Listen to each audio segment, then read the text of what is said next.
வணக்கம். இது நியூஸ் ஃபர்ஸ்டின் மதிய நேர பிரதான செய்தி. உங்களோடு இணைந்து கொள்ளும் நான் டில்ஷாட் தேவதாசன்.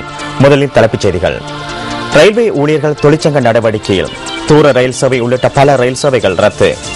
ஹூட் ஹூட் சுழல் காற்று காரணமாக நாட்டின் பல பகுதிகளில் அதிக மழை. உலக தபால் தினம் என்று. இந்தோனேஷிய படகு ஒன்று விபத்துக்குள்ளானதில் 17 பேர் பலி. இனி விரிவான செய்திகள்.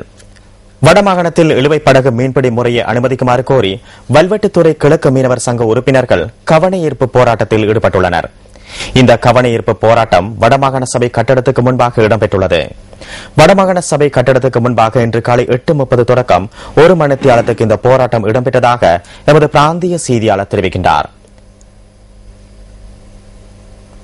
நாட்டின் ஏனைய பகுதிகளில் இழுவை படகு மீன்பிடி முறைக்கு அனுமதி வழங்கப்பட்டுள்ள நிலையில் வடபகுதிகளில் மாத்திரம் இழுவை படகு மீன்பிடிக்கு தடை விதிக்கப்பட்டுள்ளதாக ஆர்ப்பாட்டத்தில் கலந்து கொண்டவர்கள் தெரிவித்துள்ளனர். மீனவர்களின் கோரிக்கைகளுக்கு விரைவில் தீர்வு பெற்றுத் தருவதாக வடமாகாண முதலமைச்சர் சி வி விக்னேஸ்வரன் இதன்போது உறுதியளித்தார்.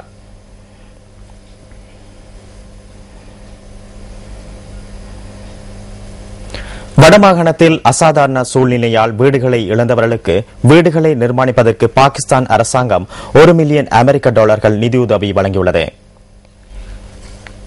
இலங்கைக்காக பாகிஸ்தான் உயர்ஸ்தானிகரால் இந்த நிதியுதவி பொருளாதார அபிவிருத்தி அமைச்சரிடம் கையளிக்கப்பட்டுள்ளதாக இலங்கைக்கான பாகிஸ்தான் உயர்ஸ்தானிகர் ஆலயத்தின் உத்தியோகபூர்வ இணையதளத்தில் தெரிவிக்கப்பட்டுள்ளது. பொதுக்குடியிருப்பு, நாவட்காடு மற்றும் மன்னார் மாவட்டங்களில் வீடுகளை இழந்தவர்களுக்காக இலங்கை அரசாங்கத்தினால் நிர்மாணிக்கப்படும் வீட்டு திட்டத்திற்கு இந்த நிதி பயன்படுத்தப்பட உள்ளது. எதிர்வரும் காலங்களிலும் இலங்கைக்கு உதவிகளை வழங்குவதற்கு தயாராக உள்ளதாக இலங்கைக்கான பாகிஸ்தான் உயர்ஸ்தானிகர் மேலும் குறிப்பிட்டார். உலக தபால் தினம் என்றாகும். மக்களுடன் மிகவும் நெருங்கிய தொடர்புகளை கொண்ட தபால் என்பதே இந்த வருடத்துக்கான தொனிப்பொருளாகும். 209 வருடங்கள் பழமையான தபால் சேவை 1798 ஆண்டு அறிமுகப்படுத்தப்பட்டது. விக்டோரியா மகாராணியின் உருவம் பொறிக்கப்பட்ட இலங்கையின் முதலாவது தபால் முத்திரை 1857 ஆண்டு ஏப்ரல் மாதம் 1ஆம் தேதி வெளியிடப்பட்டது. இதேவேளை தபால் சேவை பாரிய அளவில் முன்னேற்றம் அடைந்துள்ளதாக தபால் மா அதிபர் ரோஹண அபயரத்ன தெரிவித்தார். தபால் தினத்தை முன்னிட்டு யாழ்ப்பாணத்தில் விசேட நிகழ்வொன்று ஏற்பாடு செய்யப்பட்டுள்ளதாக அவர் கூறினார். அத்துடன் ஆன்லைனில் பரீட்சை கட்டணங்கள் செலுத்தும் முறையும் அறிமுகப்படுத்தப்பட உள்ளதாக தபால் மா அதிபர் ரோஹண அபயரத்ன மேலும் குறிப்பிட்டார். வவுனியா மாவட்ட பிரஜைகள் குழுவின் தலைவர் எஸ் தேவராஜா மீது தாக்குதல் நடத்தப்பட்டமை தொடர்பில் விசாரணை ஆரம்பிக்கப்பட்டுள்ளதாக போலீசார் தெரிவிக்கின்றனர். கடையிலிருந்து வீடு திரும்பிக் கொண்டிருக்கையில் நேற்றிரவு 7:30 அளவில் மோட்டார் சைக்கிளில் வருகை தந்த அடையாளம் காணப்படாத 4வரால் அவர் மீது தாக்குதல் நடத்தப்பட்டுள்ளது. தாக்குதலில் கை மற்றும் காலில் காயமடைந்த எஸ் தேவராஜா நெடுங்கேணி வைத்தியசாலையில் அனுமதிக்கப்பட்டதன் பின்னர் மேலதிக சிகிச்சைகளுக்காக தற்போது வவுனியா வைத்தியசாலையில் மாற்றப்பட்டுள்ளார்.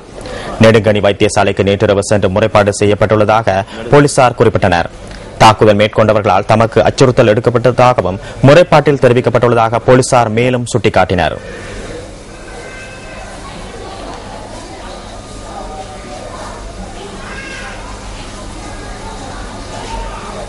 வடமாகாணத்தில் அசாதாரண சூழ்நிலையில் நிலவிய காலப்பகுதியில் உயிர்களையும் சொத்துக்களையும் இழந்த 1300 பேருக்கு இழப்பீடு வழங்குவதற்கு புனர்வாழ்வு அதிகார சபை நடவடிக்கை எடுத்துள்ளது.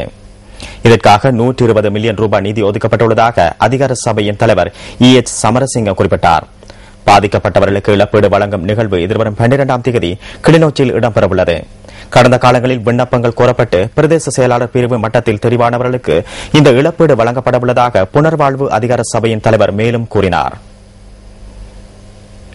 காலி வில்லியம் கோப்பலாவ மாவட்டத்தில் பயணிகள் பஸ்கள் 2 விபத்துக்குள்ளானதில் 19 பேர் காயமடைந்துள்ளனர்.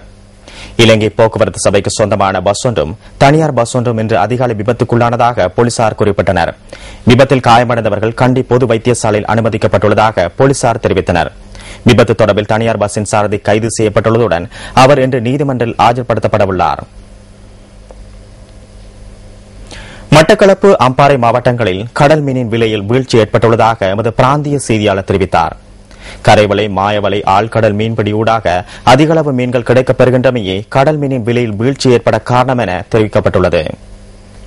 இதன் காரணமாக 600 ரூபாவாக விற்கப்பட்ட 1 கிலோகிராம் கிளவல்லு, பாறை, தோரா, ஆற்றுக்குழா என்பன 400 ரூபாவுக்கும் 4000 ரூபாய்க்கும் விற்கப்பட்ட 1 கிலோகிராம் கீரி, பாறைக்குட்டி, கணவாய், முரல் என்பன 200 ரூபாவுக்கும் விற்கப்படுகின்றன. மேலும் 1 கிலோகிராம் நெத்தலி கரால் கும்பலா என்பன 100 ரூபாவாக விற்கப்படுகின்றமை குறிப்பிடத்தக்கது. மதிய நேர பிரதான செய்திகளில் மேலும் சில உள்நாட்டு செய்திகள். ஹூட்ஹூட் சுழல் காற்றின் தாக்கம் காரணமாக நாட்டின் பல பகுதிகளில் இடியுடன் கூடிய மழை பெய்வதற்கான சாத்தியக்கூறுகள் தென்படுவதாக வளிமண்டலவியல் திணைக்களம் எதிர்ப்பு கூறியுள்ளது. 100 மில்லிமீட்டருக்கும் அதிகமான மழை வீழ்ச்சி இதன்போது பதிவாகும் என கடமை நேர வானிலை அதிகாரி ஜீவன் கர்நாடக குறிப்பிட்டுள்ளார்.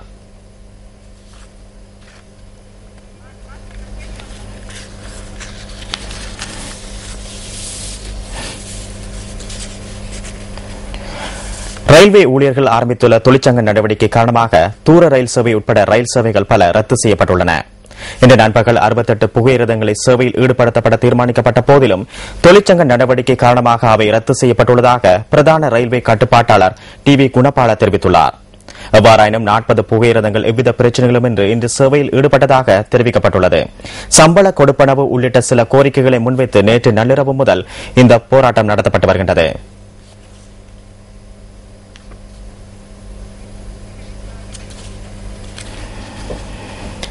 இதுடன் மதிய நேர பிரதான செய்தி நிறைவு பெறுந்தது. நியூஸ் ஃபர்ஸ்டின் மணித்தியாளர் செய்தியை 2:25 எதிர்பாருங்கள். வணக்கம்.